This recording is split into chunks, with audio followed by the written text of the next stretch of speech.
My name is Margaret Harrison, and at 72 years old, I thought I'd seen everything life had to offer. I raised 3 beautiful children in our colonial home in Charleston. My husband Robert passed away 5 years ago, leaving me with memories of 47 years together and a heart that learned to beat differently. My son Thomas married a woman named Vanessa 3 years ago. I'll be honest with you, from the very beginning, something felt off, but I kept my peace. A mother knows when to speak and when to simply watch. That Tuesday evening in October, Thomas called me. His voice carried that special excitement reserved for good news. "MOM, Vanessa, and I want to take you out for your birthday. Somewhere really nice. Her parents are visiting from Connecticut, and we'd love for everyone to celebrate together." My heart warmed at the thought. Perhaps I'd been wrong about Vanessa. Perhaps she was finally accepting me into her life. "That sounds wonderful, dear," I said, my voice soft with hope. He chose the Harbour House, an elegant restaurant overlooking the water. The kind of place where white tablecloths gleam under candlelight and waiters move like dancers between tables. I arrived 15 minutes early, as is my habit. The hostess, a young woman with kind eyes, showed me to a private dining room. Through the tall windows, sailboats drifted across the harbour like white birds against the darkening sky. Then they arrived. Vanessa entered first. Tall, blonde, impeccably dressed in cream and gold. Behind her came her parents, Mitchell and Patricia, both wearing expressions of cool sophistication. And finally, my Thomas, looking somehow smaller beside them. "Hello, Margaret," Vanessa said, not quite meeting my eyes. We settled into our seats. The waiter appeared with menus bound in leather, pages listing dishes I could barely pronounce.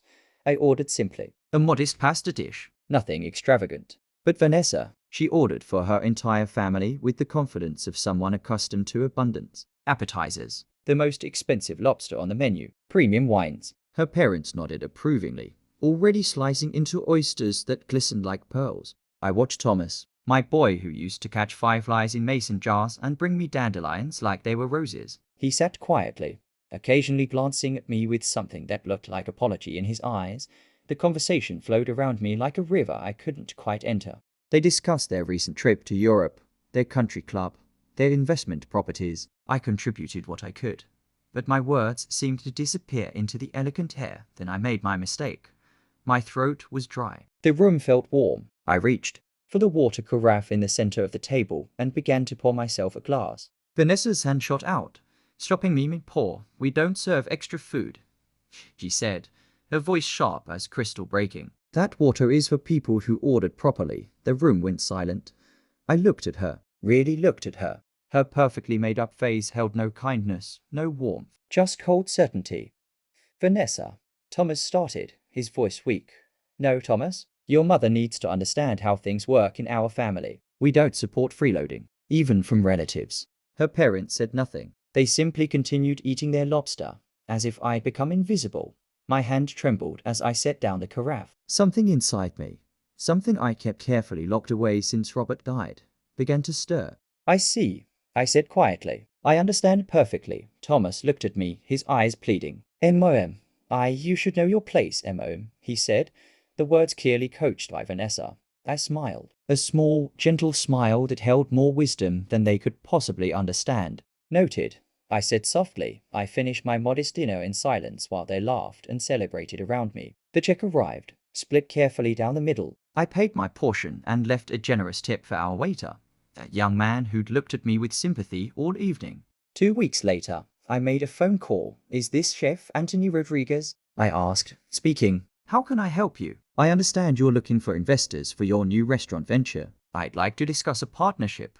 You see." What Vanessa didn't know, what Thomas had forgotten, was that Robert had been a very successful man, and I had been his partner in more than just marriage. We'd built wealth together, invested wisely together. The meeting with Chef Rodriguez was enlightening. He was talented, ambitious, and desperately needed capital to open his dream restaurant after his previous backing fell through. The previous backing that had come from the Harbour House's parent company. 6 months passed. I watched Thomas grow quieter, more withdrawn. Vanessa grew more demanding. Her Instagram showed endless photos of luxury, all funded by my son's increasingly stressful work hours. Then Chef Rodriguez's restaurant opened. Mariposa, if meant butterfly in Spanish, a symbol of transformation. The reviews were extraordinary. Within weeks, it became the most sought-after reservation in Charleston. The Harbour House, by contrast, began struggling. Their investors, it turned out, had quietly shifted their money to the new venture. The phone call from Thomas came on a rainy Tuesday.